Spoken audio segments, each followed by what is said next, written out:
What's going on, Jerome's? A beautiful Wednesday. Birds are chirping. It's time for another Vikings news dump. So, of course, story of the day yesterday was the sad news that Vikings legend Jim Marshall passed away, age of 87. Our thoughts and prayers are with his lovely wife, Sue, and the Marshall family. But Jim Marshall just personified toughness. 270 straight games, NFL record for most consecutive with a team, as well as most consecutive for a defensive player. Played hurt, played banged up, and just set the tone every single game. Bug Grant said that he was his favorite player, epitomized the Vikings, and there's no Vikings, there's no Purple People Eaters without Jim Marshall, right?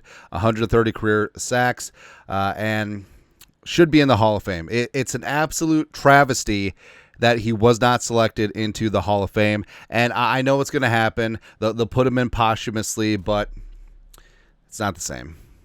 It's not the same, man. Yeah, but Jim Marshall, the Vikings, put out some great tributes to Jim yesterday, and he really just was the pillar of the team. And he was my dad and my grandpa's favorite player. And, of course, Carl Eller, Alan Page, Gary Larson, the Purple People Eaters, like everything was fantastic. And remember, Jim Marshall played to age 41 right before the start of the Metrodome 1979 season. So absolute, that's unheard of. Like you barely hear that with quarterbacks. He was a strong side defensive end, man. But the Vikings put out a beautiful 5-minute long video tribute.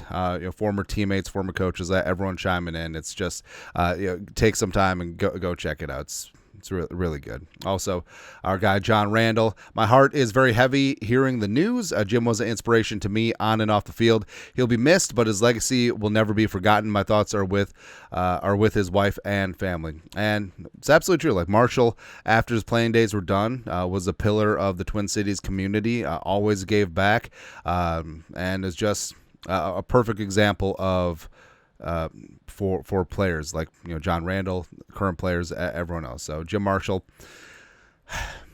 they don't make a lot of Jim Marshall anymore, man.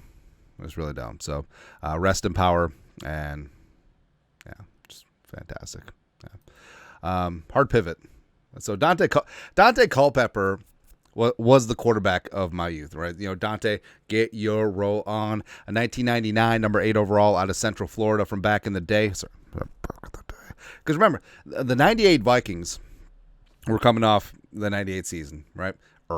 And they traded Brad Johnson to Washington for a first, second, third. The first was number 11 and Dante Copepper. The Vikings' own pick late in the first round was Demetrius Underwood. About that. But, Dante Copepper, small hands, I don't care. I don't care, man. But rocking and rolling, should have been 2004 MVP if Peyton Manning wasn't around. But, before he shredded his knee, like he was that dude. Like Randy Moss just chucking it up. Let's go. But Dante was in the house meeting with the quarterbacks today. Max Brosmer's like, I play just like you. No.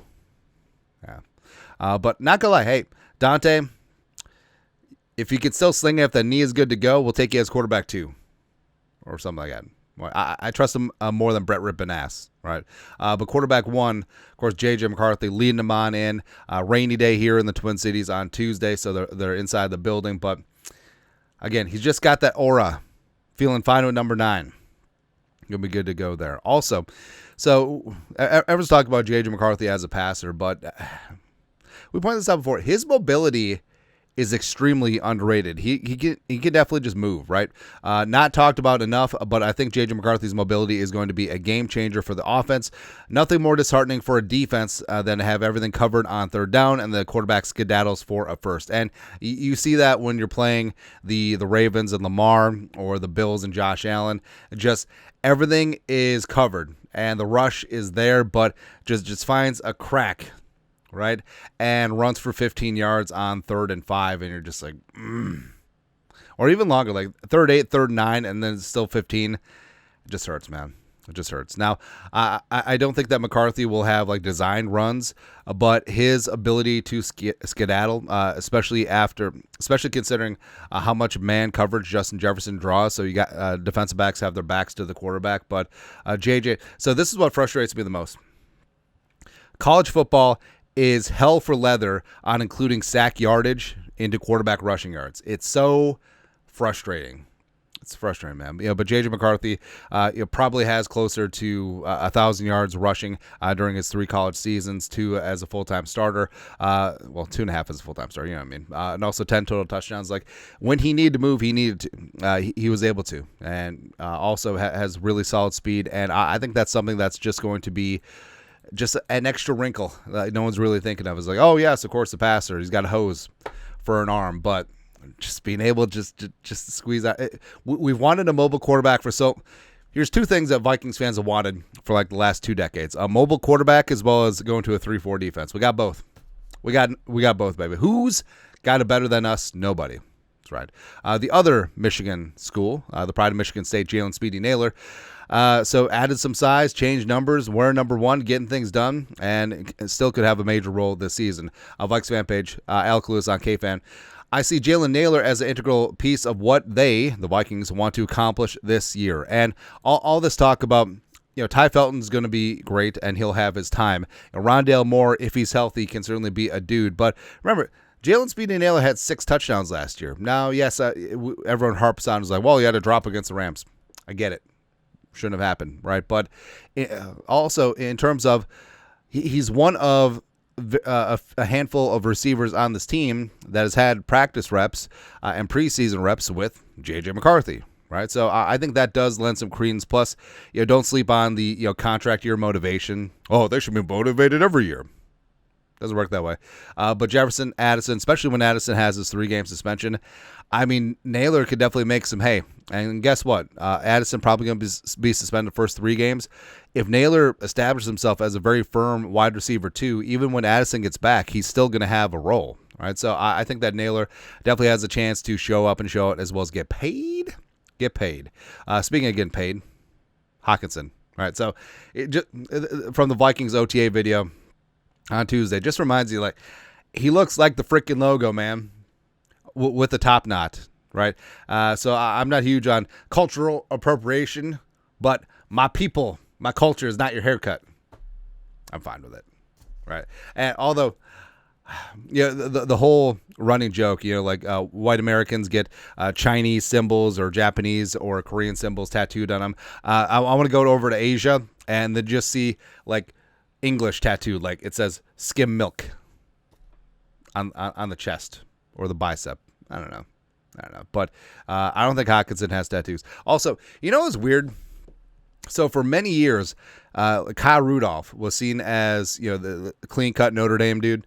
And then he just shows up with a full sleeved-out arm one year. That was random, wasn't it? Come on. But also, another side. So for a couple of years at the beginning of the show, we were sort of known for being enamored with the backup tight ends. Like, we're talking about your Cole, my Cole, our Cole Pruitt, Chase Ford, the pride of Miami. That's just the U being the U. David Morgan, A.C. Leonard, who I don't even think he made the 90-man roster. But he definitely had himself some fun in Mankato. But I don't know. Sort of got away from it. Maybe we should just become obsessed with Gavin Bartholomew, although he knows what he did. So, lastly, everyone and their mom is obsessed with Jamar Chase. Like, there's some sort of federal law that national media jabroni haircuts can't mention Justin Jefferson without mentioning Jamar Chase. And he won the Triple Crown last year. Congratulations, your team didn't make the playoffs, but Jamar Chase took it too far. So, NFL Network program the offseason, they let players pick shows and games, and it's good for pro. It's kind of fun, right? But Player's Choice Jamar Chase, 2009 season, NFC title game, Vikings Saints, Favre across his body. No, this ain't Detroit, man. This is the Super Bowl. Adrian Peterson, Bernard Berrian just fumbling the game away. Ben Lieber called for the most BS phantom DPI in history. And the Vikings were simply the better team.